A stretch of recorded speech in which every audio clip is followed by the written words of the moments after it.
mi marido y sus amigos pensaron que sería divertido dejarme abandonada en un pueblito de Italia después de una pelea. A ver cómo vuelve, se rieron, mientras se marchaban. No volví. Un mes después, me localizó en Grecia. Ya estaba empezando de cero. A ver cómo vuelve, rió Gabriel, con la voz cortando el aire de la tarde al cerrar la puerta de golpe. Las luces traseras de nuestro coche de alquiler se hicieron cada vez más pequeñas, desapareciendo tras la curva de la estrecha calle italiana, dejando solo polvo y el eco de las risas de los amigos de mi marido.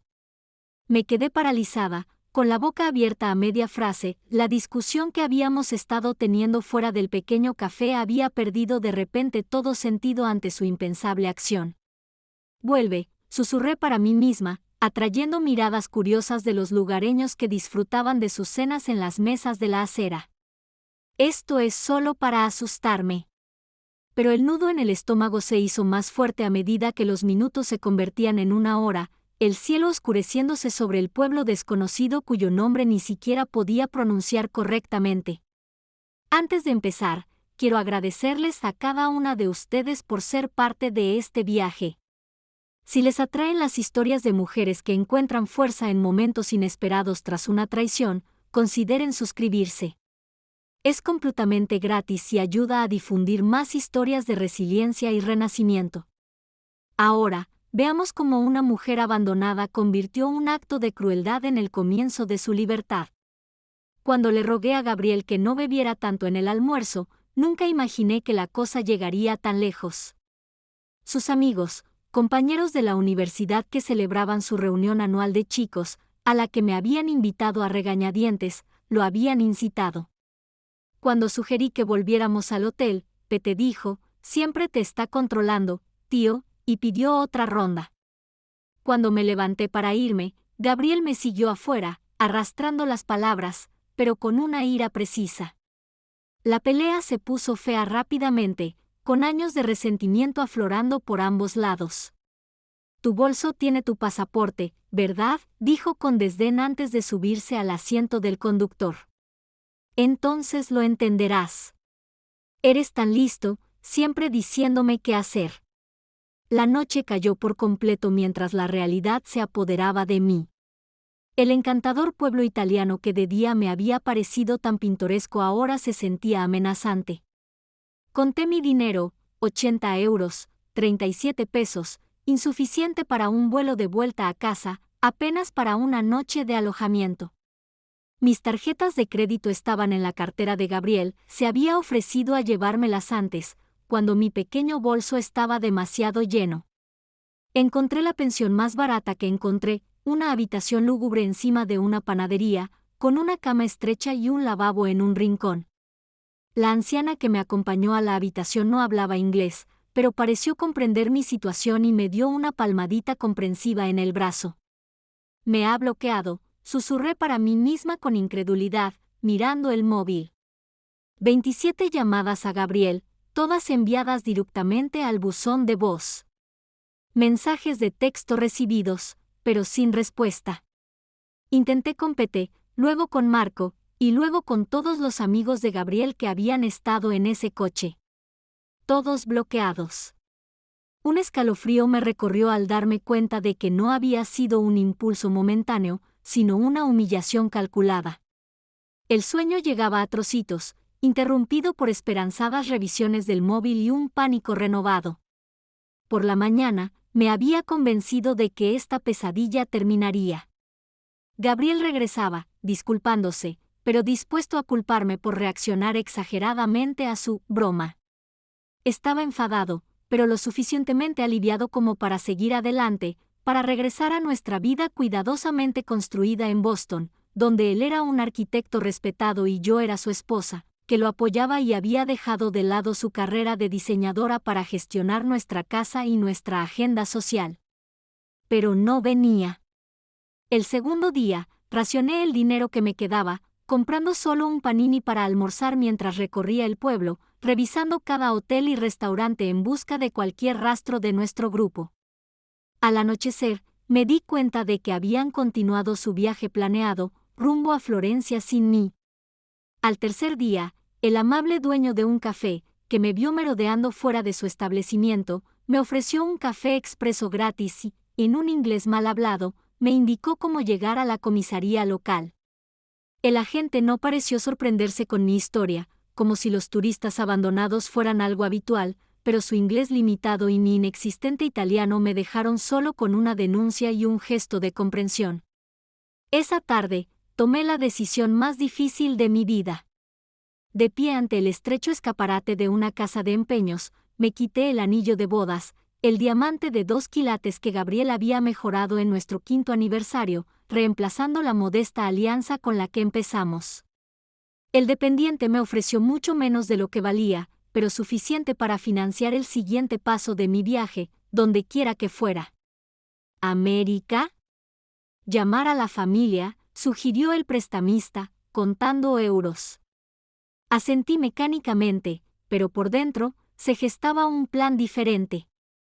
Familia significaba dar explicaciones, significaba escuchar te lo dije, de mi madre sobre el temperamento de Gabriel, significaba enfrentar a amigos que habían visto las grietas en nuestro matrimonio que tanto me había esforzado por disimular. La estación de autobuses estaba tranquila cuando llegué, su tablero electrónico mostraba destinos que solo había leído en revistas de viajes. Un autobús nocturno a Roma conectaba con ferries que llevaban a otros autobuses, a lugares donde Gabriel y sus amigos ni se les ocurriría buscarme, si alguna vez se molestaran en intentarlo. Mi dedo se cernía sobre el nombre de mi padre en mis contactos. Una llamada, y me enviaría dinero para un vuelo a casa. Una llamada, y volvería a la vida que había construido, donde poco a poco me había hecho más pequeña para acomodar el ego creciente y las exigencias de Gabriel. Un recuerdo afloró, Gabriel escondiendo mis portafolios en broma cuando mencioné volver a trabajar en diseño de interiores. ¿Para qué complicar las cosas?, preguntó. No necesitamos el dinero, y necesito que te centres en nuestra vida. Lo ignoré con una risa entonces, pero sentada en esa estación mugrienta, lo vi como lo que era, otra valla en el corral que había construido a mi alrededor. ¿A dónde va?, preguntó la taquillera, una mujer mayor de mirada amable que llevaba casi 20 minutos observándome fijamente el panel de salidas. A Grecia, respondí, y la decisión se cristalizó al decirla.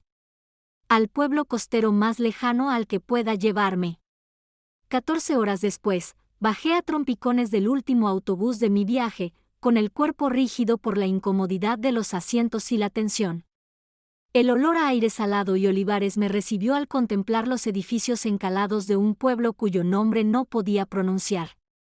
La batería de mi teléfono se había agotado en algún lugar entre países, tenía el estómago vacío de hambre y el peso de lo que había hecho, o de lo que me habían hecho, me oprimía los hombros. El agotamiento me nublaba la vista mientras caminaba hacia lo que parecía ser el centro del pueblo. 3 días de latigazo emocional me habían dejado en carne viva, oscilando entre la rabia hacia Gabriel, el miedo a mi futuro incierto y un extraño e inesperado destello de algo que se sentía peligrosamente parecido a la liberación. Los euros que me quedaban me alcanzarían para 2 noches en la habitación más barata que pudiera encontrar. Después, no tenía planes, ni amigos, ni palabras en el idioma local más allá de «por favor» y «gracias». Pero mientras veía cómo la puesta de sol teñía las aguas del Egeo de oro y rosa, me invadió una calma que no había sentido en años. Gabriel había querido darme una lección sobre la dependencia, en cambio, sin querer me había liberado. El sol griego caía a plomo sin piedad mientras me alejaba del pueblo, con los pies ampollados en unas sandalias poco prácticas, pensadas para hacer turismo, no para hacer senderismo. Mi botella de agua se había vaciado hacía horas, y la combinación de deshidratación, hambre y agotamiento emocional hacía que el mundo se tambaleara a mi alrededor. Árboles de un verde plateado bordeaban el polvoriento sendero, sus hojas brillando como monedas al viento. Olivares, me di cuenta vagamente, justo antes de que mis rodillas se doblaran. El suelo se elevó bruscamente hasta tocarme la cara, pero apenas sentí el impacto. La oscuridad llenó mi visión mientras una extraña calma me invadía. Quizás era apropiado, abandonada por mi marido en un país extranjero, solo para desplomarme sola en otro. Cerré los ojos, cediendo al agotamiento que había ido creciendo desde que Gabriel se marchó. Fosmo, Kira. Una voz de mujer me interrumpió, seguida de unas manos curtidas que me daban la vuelta. Un rostro anciano se iluminó, con profundas arrugas alrededor de unos ojos bondadosos, abiertos por la preocupación. Habló rápidamente en griego, dándome palmaditas en las mejillas y ofreciéndome una cantimplora. El agua me reanimó lo suficiente como para incorporarme, aunque la cabeza seguía dándome vueltas. Se presentó como Elena, repitiendo su nombre mientras se señalaba a sí misma. Imité su gesto débilmente. Alexis. Elena me ayudó a ponerme de pie, su pequeño cuerpo era sorprendentemente fuerte al soportar mi peso.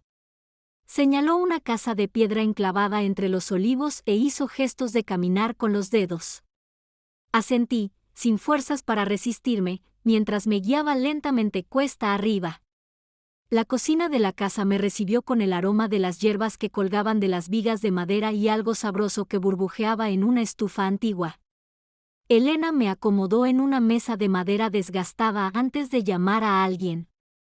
Una voz de hombre respondió, y momentos después, un señor mayor, de rostro bronceado por el sol y bigote plateado, apareció en la puerta, limpiándose las manos con un paño. Nikos, dijo Elena, señalándolo. Su marido asintió con cautela, con una mirada interrogativa pero no hostil. Elena vertió agua fría en un vaso y me la puso en las manos, seguido de un tazón de sopa sencilla. Mi estómago rugió audiblemente cuando el aroma llegó a mi nariz, provocando una sonrisa en Elena. Esa noche transcurrió en un torbellino de comunicación interrumpida. Intenté explicar mi situación con una combinación de pocas palabras, gestos con las manos, finalmente, lágrimas. Elena asintió como si lo entendiera completamente, aunque sabía que no podría captar los detalles. Nikos permaneció callado pero atento, haciendo preguntas de vez en cuando que Elena las traducía con gestos.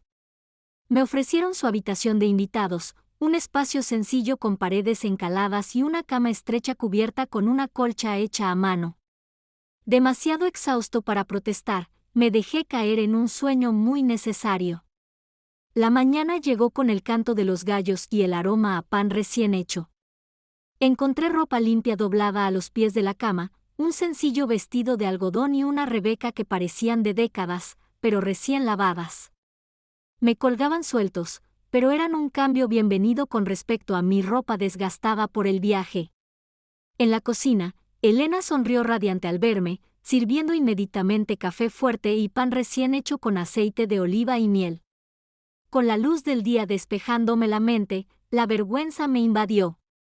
Estos desconocidos me habían acogido sin rechistar, me habían alimentado y vestido. Necesitaba explicarme, ofrecer un pago, seguir adelante. Con un inglés deficiente y la aplicación de traducción de mi teléfono, ahora cargada gracias a un adaptador que Nikos me había proporcionado, intenté expresar mi gratitud y mi intención de volver al pueblo. Elena se desanimó al instante. Negó con la cabeza vigorosamente, señalando hacia afuera, donde la lluvia golpeaba las ventanas, y luego hacia mis pies aún ampollados. Quédate, insistió, una de las pocas palabras en inglés que conocía. Descansa. Durante los 3 días siguientes, intenté irme varias veces, pero cada vez encontré una ligera resistencia. Una vez, con el bolso en la mano y los zapatos puestos, Elena me interceptó en la puerta, con una expresión tan herida que me invadió la culpa. Me tomó de la mano y me condujo hasta una pequeña caja de madera sobre la repisa de la chimenea, la abrió y reveló fotografías.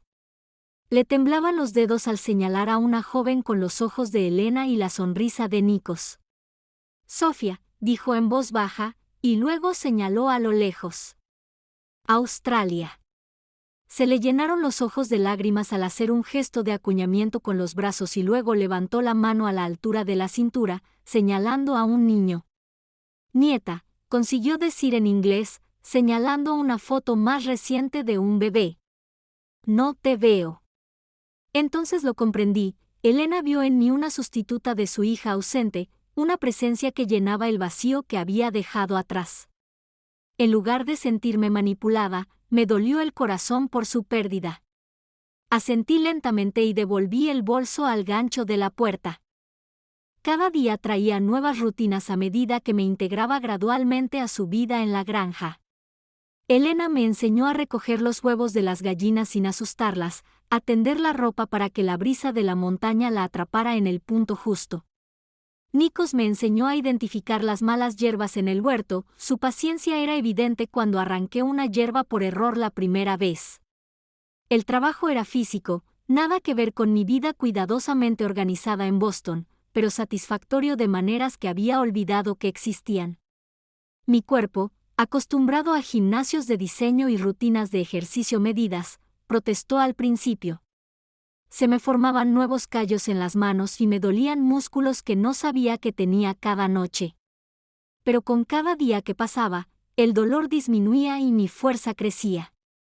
Más importante aún, el constante ciclo mental a través de mi abandono comenzó a aquietarse, reemplazado por las preocupaciones más simples de las tareas de la granja y el aprendizaje del idioma. Por la noche, sentado en el pequeño porche mientras Elena tejía y Nikos fumaba su pipa, disfruté de momentos de paz. La traición aún me dolía profundamente, pero allí, rodeado de olivos centenarios y del ritmo de la vida rural, empezó a parecer menos el final de mi historia y más un capítulo inesperado. 2 semanas después de mi llegada, Elena se sentó a mi lado mientras desgranábamos guisantes del huerto. Me observó con expresión pensativa antes de preguntarme lentamente, con su inglés cada vez mejor, ¿a casa? ¿Quieres ir a casa? Hizo un gesto como de avión con la mano y luego señaló hacia Estados Unidos. La pregunta me impactó con una fuerza inesperada. A casa. La palabra evocaba nuestra elegante casa de piedra rojiza de Boston, con sus muebles de diseño y su decoración cuidadosamente coordinada. También puso de manifiesto el comportamiento controlador de Gabriel, su gestión útil de nuestras finanzas, que me impedía acceder a ellas por mi cuenta, su sutil desánimo hacia mis amistades, su actitud desdeñosa hacia mis aspiraciones profesionales. Las lágrimas corrían por mis mejillas mientras las palabras fluían en un idioma que Elena no podía comprender del todo, pero que trascendía la barrera con emociones. Le conté sobre la traición de Gabriel, sobre los años de entregar lentamente partes de mí para mantener la paz, sobre la humillación de ser abandonada como un equipaje no deseado en un país extranjero. La mano curtida de Elena cubrió la mía mientras hablaba. Cuando terminé, señaló su corazón, luego la granja que nos rodeaba y finalmente a mí. El mensaje era claro, tenía un lugar aquí si lo quería. Trabajo, dije con cuidado, imitando a Nikos cuidando los olivos. Me quedo. Trabajo. La sonrisa de Elena floreció como el amanecer sobre el Egeo. Asintió, apretándome la mano antes de volver a los guisantes, como si acabáramos de acordar algo tan simple como el menú de mañana en lugar de un cambio total de dirección en mi vida. Mi decisión de quedarme marcó el inicio de mi formación en el cultivo de aceitunas. A la mañana siguiente, Elena me despertó con un zarpazo mientras las estrellas aún salpicaban el cielo, dándome ropa de trabajo y unas botas resistentes que habían pertenecido a Sofía. Medio dormida, la seguí a ella y a Nikos hasta el olivar, donde el amanecer apenas iluminaba los árboles centenarios. Elis, dijo Elena, señalando las ramas cargadas de fruta. Me demostró la técnica correcta, peinando suavemente las ramas con rastrillos de madera para soltar las aceitunas en redes extendidas abajo. Mi primer intento hizo que llovieran ramitas y hojas junto con unas pocas aceitunas, lo que me valió una corrección paciente de Nikos. A media mañana, con el sol abrasador, me ardían los hombros por el esfuerzo y mis manos, suaves como las de una ciudad, habían desarrollado las primeras ampollas. Manos de señora de Boston, bromeó Elena con dulzura, examinando mis palmas a la hora del almuerzo. Desapareció en la casa y regresó con un ungüento casero con olor a hierbas y cera de abejas. El alivio refrescante fue inmediato al extenderlo sobre mi piel en carne viva. Mañana mejor, prometió y, sorprendentemente, tenía razón. Cada día mejoraba, mi técnica se refinaba, mi fuerza aumentaba, mis manos se endurecían. En cuestión de semanas, podía trabajar junto a ellos durante horas sin quejarme, enorgulleciéndome de las crecientes pilas de fruta cosechada. El proceso de clasificación resultó aún más exigente que la cosecha. Sentados en una mesa larga a la sombra de una pérgola, separamos meticulosamente las aceitunas por calidad, las perfectas destinadas al aceite premium, las ligeramente dañadas para el de segunda calidad, las dañadas para la fabricación de jabón. Elena me observaba con ojos de halcón al principio, corrigiendo mis errores con suaves empujoncitos. Poco a poco, sus correcciones se hicieron menos frecuentes a medida que mi ojo se desarrollaba para las distinciones sutiles. «Aprendes rápido», comentó Nikos una noche, mientras su inglés entrecortado mejoraba junto con mi griego rudimentario. Fue el mayor cumplido que me había hecho, y sentí una calidez inmensa al ver su aprobación. Mi educación se extendió más allá de las arboledas hasta la cocina de Elena, un lugar que al principio me intimidó por su falta de comodidades modernas. En Boston, me consideraba una cocinera decente, capaz de seguir recetas de revistas gourmet para cenas que impresionaban a los colegas de Gabriel. Pero la cocina de Elena no implicaba tazas medidoras ni temperaturas precisas, solo generaciones de conocimiento transmitidas a través de las manos y la observación. «Observa», decía, amasando masa para el pan con movimientos expertos. Yo imitaba sus movimientos, fallando estrepitosamente al principio. Mis primeros panes salían del horno de piedra al aire libre deformes, poco horneados o quemados hasta quedar irreconocibles. «Practica», me animó Elena, desmenuzando incluso mis peores intentos de probarlos. «Todo aprendizaje es desperdicio». Su aceptación de la imperfección me pareció revolucionaria. En mi vida anterior, los errores habían sido algo que ocultar, no peldaños hacia la maestría. La sencillez de sus comidas revelaba lo procesada que había sido mi dieta americana. Aquí, todo provenía de sus tierras o de granjas vecinas, verduras aún calientes por el sol, huevos recogidos esa misma mañana, queso de las cabras del camino. Los sabores eran vibrantes y limpios, sin apenas realzarse más allá del aceite de oliva, el limón y las hierbas del huerto de Elena. Mi cuerpo cambió con esta dieta y este régimen de trabajo. La ropa de diseño con la que llegué se aflojó a medida que el peso innecesario se derretía, reemplazado por músculo magro. Mi tez, antes cuidada con cremas caras, brillaba con un simple jabón de aceite de oliva y sudor sincero. Cuando me vi en el pequeño espejo sobre el lavabo del baño, un desconocido me devolvió la mirada, bronceada, más fuerte, de alguna manera más corpulenta a pesar de pesar menos. A medida que mi vocabulario griego se ampliaba, Elena y yo encontrábamos más maneras de comunicarnos más allá del trabajo y la comida. Durante los descansos nocturnos, sacaba sus álbumes de fotos, señalando imágenes en blanco y negro de su juventud en el pueblo. Me sorprendió descubrir que había sido maestra de escuela antes de volver al negocio de aceitunas de su familia después de casarse.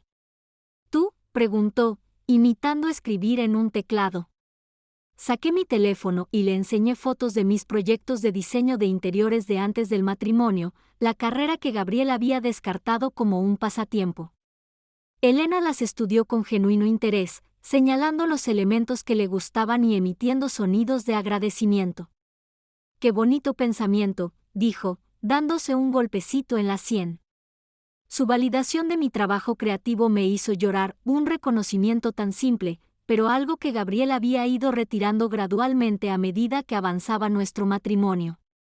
Una tarde lluviosa, Elena me enseñó a tejer, con una paciencia infinita mientras yo soltaba puntos y creaba vueltas desiguales. Mi primer proyecto terminado fue una bufanda sencilla, abultada e imperfecta, pero hecha enteramente a mano. Me la puse alrededor del cuello con más orgullo del que sentía al llevar la cachemira de diseño que Gabriel me había regalado por Navidad. Le siguieron otras posesiones hechas a mano, una taza de barro hecha con la ayuda de Nikos, una cesta tejida que aprendí a hacer de una vecina. Cada pieza representaba horas de aprendizaje y conexión, con historias que ningún lujo adquirido jamás podría. Mi colección creció a medida que mi apego a la perfección material disminuía. Tras 3 meses trabajando sin remuneración, salvo alojamiento y comida, Elena se me acercó una mañana con Nikos a su lado. Me llevaron al pequeño edificio donde prensaban y embotellaban el aceite de oliva, mostrándome el modesto inventario que producían de nuestra cosecha. Día de mercado, anunció Elena, señalando el calendario. Ven. El mercado del pueblo bullía de actividad, agricultores y artesanos exhibían sus productos mientras los lugareños y algún que otro turista curioseaban entre los puestos. Elena y Nikos montaron su sencilla mesa, colocando botellas de aceite verde dorado junto a jabón de oliva y tarros de aceitunas en conserva. Para mi sorpresa, me colocaron al frente de la mesa, animándome a hablar con los clientes. Mi mal griego y su limitado inglés crearon momentos de confusión y risas, pero las ventas fueron aumentando a lo largo del día. Al cerrar el mercado, Elena me entregó un sobre con euros. Tu parte, dijo simplemente. Trabajo justo, salario justo. Observé la modesta suma, quizás suficiente para una sola comida en los restaurantes que Gabriel y yo frecuentábamos, pero este dinero representaba algo que no había poseído en años, independencia ganada con mi propio trabajo, sin condiciones, sin sutiles expectativas de gratitud o sumisión, solo una compensación justa por un trabajo honesto. Esa noche, puse el sobre debajo de la almohada, tocándolo de vez en cuando como para confirmar su autenticidad. Durante nuestra década de matrimonio, Gabriel había tomado poco a poco el control de nuestras finanzas para simplificar las cosas, dejándome tarjetas de crédito vinculadas a cuentas que él supervisaba. Este pequeño fajo de euros representaba el primer paso para reconstruir una vida que me pertenecía por completo. Al quedarme dormida, me di cuenta de que no había pensado en Gabriel en absoluto durante el día de mercado, mi mente demasiado ocupada con frases griegas para transacciones y el orgullo por nuestros productos. El espacio que había ocupado en mis pensamientos se había reducido, reemplazado por olivares, lecciones de cocina y la creciente certeza de que era capaz de mucho más de lo que él jamás me había permitido creer. La semana siguiente, Elena y Nikos me invitaron a cenar con ellos en la taberna de la plaza del pueblo, la primera vez desde mi llegada. Vestida con una blusa prestada de Elena, sentí una punzada de nervios al entrar en el bullicioso establecimiento. El dueño, Stavis, saludó a la pareja con abrazos entusiastas antes de mirarme con curiosidad. Nuestro americano, dijo Elena con orgullo en griego, una frase que había aprendido a reconocer. Stavis sonrió cálidamente, acompañándonos a la que claramente era su mesa habitual. Entre platos de pescado a la parrilla y vino del pueblo, Nikos se aclaró la garganta y habló en un inglés cuidadoso. Alexis, queremos hablar de negocios contigo. Su seriedad me pilló desprevenida. ¿Había cometido algún error? ¿Era hora de pasar página? Elena se inclinó sobre la mesa y me dio una palmadita tranquilizadora en la mano antes de continuar donde su esposo lo había dejado. Ya somos viejos. 68, 70 años, señaló entre ella y Nikos. No hay niños aquí. Sofía no volverá. Nikos asintió solemnemente. Pensamos que se jubilarán pronto, 2 o 3 años. Pero los olivos, hizo un gesto amplio, tienen 200 años. Necesitan manos jóvenes. Se me cortó la respiración al empezar a comprender. Elena sonrió, con las comisuras de los ojos arrugándose. Aprendes rápido, trabajas duro. Te lo enseñamos todo. Luego, extendió las manos como si ofreciera algo, el negocio es tuyo. La propuesta me dejó atónito. Apenas me conocían, un extranjero que había entrado en sus vidas hacía apenas unos meses, pero allí estaban, ofreciéndome un futuro que no me había atrevido a imaginar. Pero yo no sé lo suficiente, balbuceé. Los árboles, la presión, el negocio. Aprendes, dijo Nikos con firmeza. Nosotros enseñamos. Sin prisas. Esa noche marcó el comienzo de mi verdadero aprendizaje. Dejando de ser solo un par de manos extra, me convertí en heredero de generaciones de conocimiento. Cada mañana, Nikos me llevaba por diferentes secciones de sus huertos, explicándome cómo las variaciones del suelo afectaban los perfiles de sabor, cómo identificar los primeros signos de enfermedades y cuándo cosechar cada sección con precisión para obtener un aceite de calidad óptima.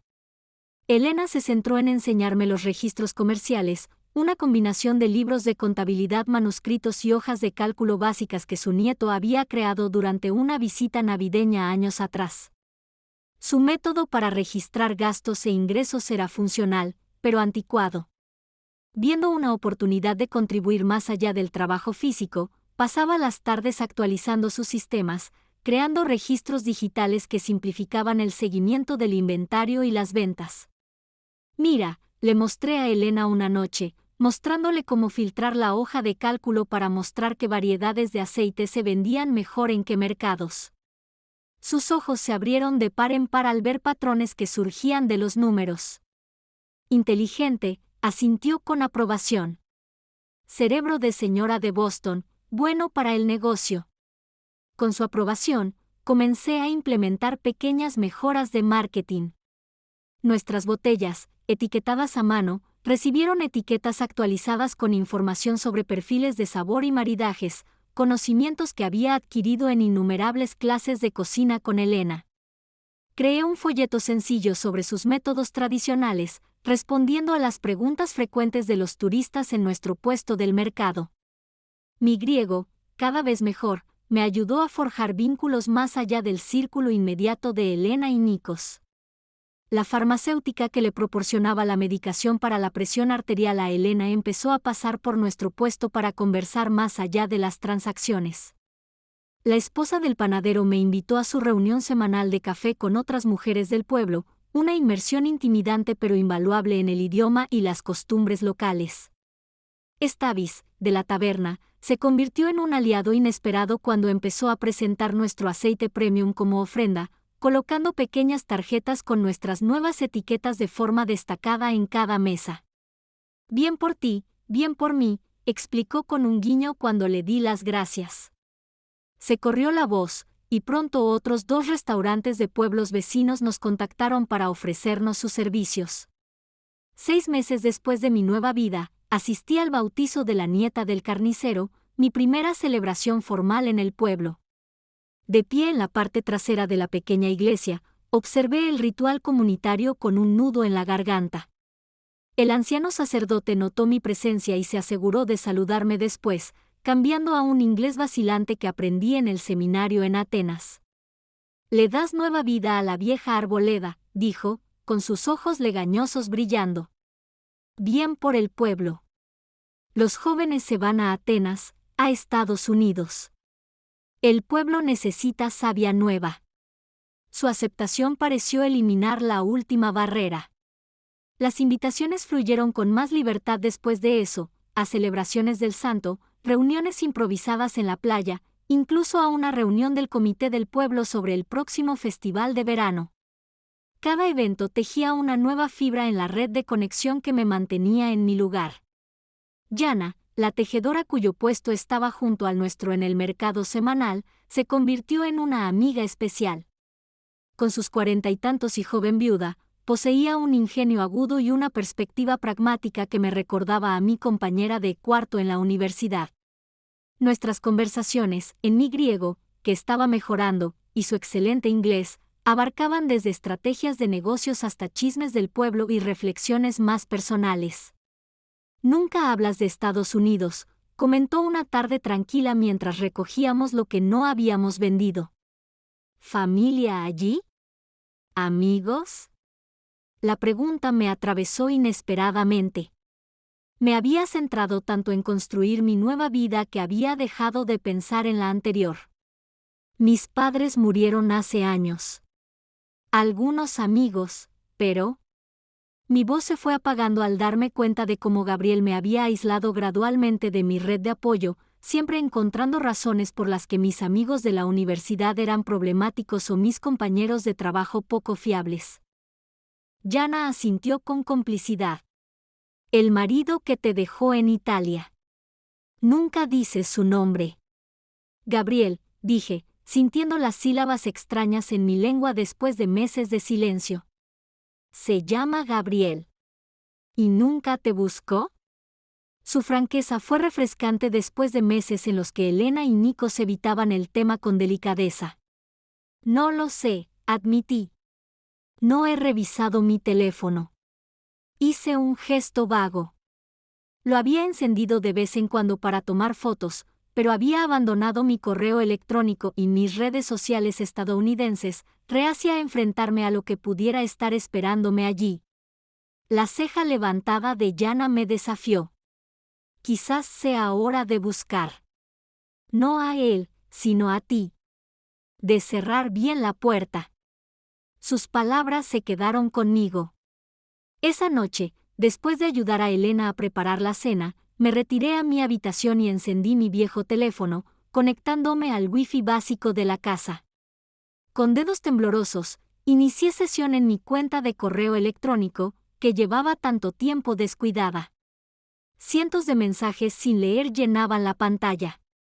Al revisar los remitentes, vi varios de viejos amigos, cuyos asuntos pasaban de ser mensajes casuales a preguntas preocupadas.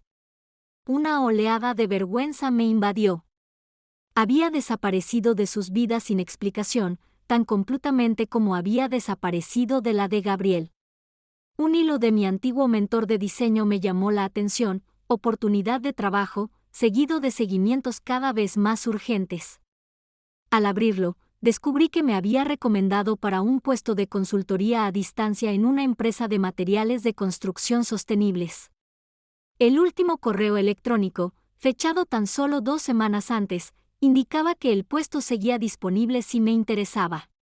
Antes de que pudiera considerar este inesperado puente a mi vida anterior, otro remitente de correo me paralizó los dedos en la pantalla, Gabriel Davis, con el asunto, sé dónde estás.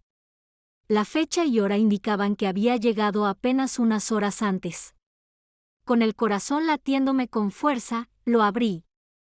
Alexis, me ha llevado meses y un investigador privado, pero por fin te he rastreado hasta ese rincón de Grecia.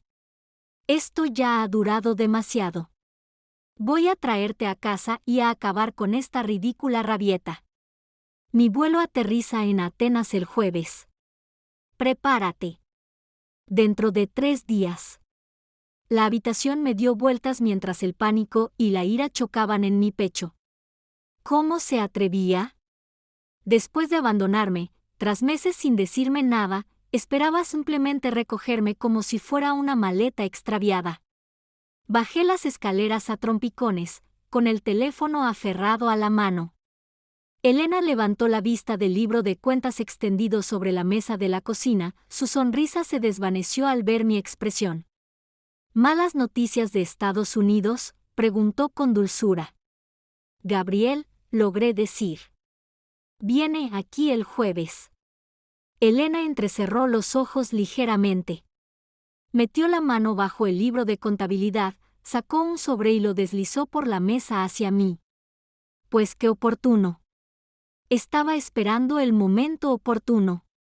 Dentro, encontré documentos legales con mi nombre junto al de Elena y Nikos, escritos en griego con traducción al inglés.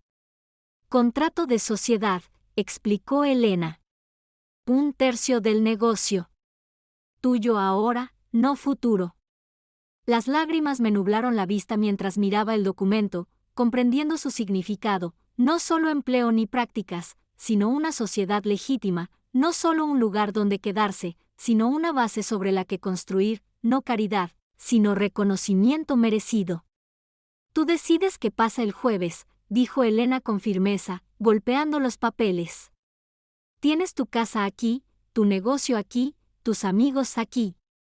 Señaló el teléfono que tenía en la mano. Ese hombre ya no decide. La verdad de sus palabras me invadió como un manto de certeza.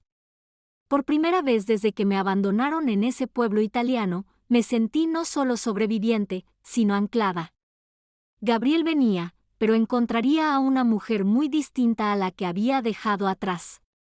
Los días siguientes transcurrieron en un torbellino de preparativos, no como Gabriel esperaría, sin hacer maletas ni despedidas con lágrimas, sino con una profunda consuelo emocional. Visité a Catarina, la única abogada del pueblo, quien me ayudó a redactar los papeles del divorcio tanto en griego como en inglés. Contacté con mi antiguo mentor de diseño y acepté con reticencia la oportunidad de consultoría remota. Incluso escribí correos electrónicos a amigos que había dejado atrás, ofreciéndoles breves explicaciones sin disculpas. El jueves llegó con un cielo griego de verano perfecto, despejado y brillante. Estaba en la nave de procesamiento, probando muestras de aceite de oliva con Nikos, cuando el sonido desconocido del motor de un coche de alquiler rompió la tranquilidad de la tarde. Elena apareció en la puerta, con una expresión que mezclaba preocupación y determinación. «Está aquí», dijo simplemente. Con el corazón latiéndole con fuerza, me limpié las manos en el delantal y salí. Gabriel estaba de pie junto a un elegante sedán plateado, con gafas de sol de diseñador sobre su cabello perfectamente peinado, examinando la humilde casa de campo con visible desagrado. Vestía el atuendo de viaje informal pero caro que reconocía de innumerables viajes de negocios, pantalones chinos a medida y una camisa abotonada que probablemente costaba más que las ganancias de una semana de nuestro aceite de oliva. Al principio no me vio, lo que me dio unos preciosos segundos para tranquilizarme. Este hombre, que una vez había sido el centro de mi universo, ahora parecía de alguna manera más pequeño, menos sustancial contra el telón de fondo de olivos centenarios y edificios de piedra desgastada que se habían convertido en mi hogar. «Gabriel», llamé, con una voz más tranquila de lo que esperaba. Se giró, y la sorpresa que se reflejó en su rostro fue casi cómica. Su mirada recorrió mis botas de trabajo hasta mis brazos bronceados, deteniéndose en mi pelo despeinado, recogido en un sencillo moño. Observé cómo el reconocimiento se batía con la incredulidad en sus rasgos. «Dios mío, Alexis, ¿qué te ha pasado?» El tono de desaprobación que antes me habría hecho apresurarme a arreglar lo que le faltaba, ahora me invadía como una ola contra una roca. «La vida pasó», respondí, acercándome a él con pasos pausados. «¿Qué haces aquí, Gabriel?» Se quitó las gafas de sol, y su encanto, ya ensayado, se apoderó de él al extender los brazos. «He venido a llevarte a casa, claro. Esto ya ha durado demasiado, ¿no crees? Sea lo que intentabas decir». «No se trata de demostrar nada», interrumpí, deteniéndome lejos de su alcance. «Se trata de construir una vida». Su sonrisa se desvaneció. Detrás de mí, oí el silencioso arrastrar de Elena y Nico saliendo de la casa. Aunque no entendían nuestras palabras, se posicionaron a la vista, guardianes silenciosos listos para intervenir si era necesario. Gabriel los notó, su expresión se endureció. «¿Son estas las personas con las que te has estado quedando? ¿Te han estado reteniendo aquí? ¿Por qué si es así?» «Me han estado enseñando», interrumpí, «sobre el cultivo del olivo, sobre la comunidad, sobre la bondad incondicional». Señalé los olivares que nos rodeaban. «Ahora soy copropietario. Tengo un negocio aquí». La incredulidad se reflejó en su rostro, seguida rápidamente por la condescendencia que también conocía. «¿Un negocio, Alexis? Habla en serio. Eres diseñador, no granjero. Esta es una fase de comer, rezar, amar. Después de nuestra pelea, admito que no debería haberte dejado en Italia. Fue un error estúpido y de borracho. Me disculpé. Ahora es hora de volver a casa». «¿Te has disculpado?», repetí. «¿Cuándo? ¿En qué universo cuenta como disculpa rastrearme y exigirme que regrese?» Apretó la mandíbula y su encanto se desvaneció. «De acuerdo. Siento haberte dejado en Italia. Fue inmaduro y estuvo mal. ¿Es eso lo que quieres oír? ¿Podemos dejar esto atrás ya? ¿Por qué me buscaste, Gabriel? Han pasado meses. ¿Por qué ahora? Se removió incómodo, mirando a la pareja de ancianos que nos observaba atentamente. ¿Podemos hablar de esto en privado? ¿Quizás en el coche? No hablan inglés y no tengo nada que ocultarles. ¿Por qué ahora? Sus hombros se hundieron ligeramente. Tus padres han estado llamando. Amigos haciendo preguntas en eventos. Clientes preguntándose por qué no estás en casa cuando vienen de visita. Parece. Su voz se fue apagando. Malo para tu imagen, concluí por él. Daña tu reputación. Nuestra reputación, corrigió bruscamente. Nuestra vida juntos, la que construimos durante 10 años de matrimonio. La que construiste, repliqué. Esa en la que poco a poco me convertí en un simple cómplice de tu éxito. Dime, Gabriel, ¿te diste cuenta de lo infeliz que era antes de Italia? ¿Te importó? Su expresión se ensombreció. Teníamos una buena vida, Alexis. Una casa hermosa, seguridad financiera, respeto en la comunidad. ¿Qué más se puede pedir? Propósito. Conexión. Capacidad de decisión. Señalé la pequeña casa de piedra que había detrás de mí. Encontré las 3 cosas aquí, en un lugar que consideras primitivo y retrógrado. Este no eres tú, insistió, con la desesperación asomándose a su voz. El Alexis que conozco no elegiría el trabajo manual y la pobreza por encima de la comodidad y la posición. Sonreí, reconociendo la verdad fundamental de su declaración. Tienes razón. La Alexis que conociste no lo habría hecho. Pero esa mujer murió en Italia cuando su marido la abandonó a modo de broma. La mujer que tienes delante tomó decisiones diferentes. Elena se acercó entonces y me puso algo en la mano, el acuerdo de sociedad que habíamos firmado. Aunque no podía seguir nuestras palabras, presentía que había llegado el momento. Desplegué el documento y se lo tendí a Gabriel. Ahora tengo vínculos legales. Una sociedad comercial. Responsabilidades con personas que me valoran por mis contribuciones, no por mi apariencia ni mis conexiones sociales. Su rostro se sonrojó de ira. Esto es ridículo. Sea cual sea el juego al que te estés dedicando. No es un juego, dije, buscando en mi bolsillo el sobre que Catarina había preparado. Son los papeles del divorcio, Gabriel. Ya están presentados, con cláusulas para la división de bienes. Miró el sobre como si fuera a quemarlo. No lo dirás en serio. ¿Lo tirarías todo por esto?, dijo, señalando con desdén la modesta granja. No estoy tirando nada. Estoy eligiendo algo mejor, algo real. Di un paso al frente y le puse el sobre en la mano rígida. Me dejaste, Gabriel. Te marchaste riendo. Nunca imaginaste que encontraría mi camino sin ti. Sus dedos se cerraron reflexivamente sobre los papeles, su expresión oscilaba entre la sorpresa, la ira y, finalmente, el orgullo herido. Te arrepentirás de esto, dijo, pero la amenaza sonó hueca, incluso para él mismo. Cuando se te pase la novedad y sigas recogiendo aceitunas bajo el sol abrasador a los 60, recordarás a que renunciaste. Tal vez, admití, pero prefiero arriesgarme a arrepentirme de las decisiones que tomé que vivir con la certeza de arrepentirme de las decisiones que tomaron por mí. Nikos dio un paso adelante y me puso una mano curtida en el hombro. Aunque no entendía nuestra conversación, reconoció la conclusión en nuestro lenguaje corporal.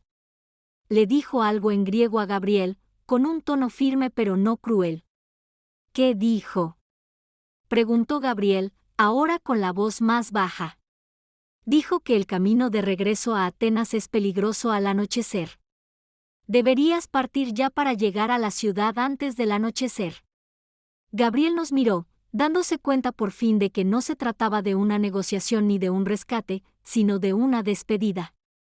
Sin decir nada más, regresó a su coche de alquiler, con los papeles del divorcio aferrados en la mano.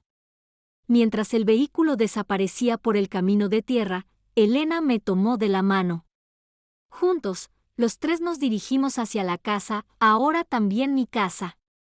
Me esperaba el trabajo de la tarde, catalogar muestras de aceite, preparar la cena y revisar el inventario del mercado del día siguiente. Mi esposo me abandonó una vez en un país extranjero, asumiendo que estaría indefensa sin él, asumiendo que regresaría arrastrándome una vez aprendida la lección. En cambio, encontré terreno fértil para echar raíces nuevas, más fuertes y profundas de lo que él podría haber imaginado. A veces, las acciones más crueles traen los mayores regalos. Intentando quebrarme, Gabriel me liberó accidentalmente.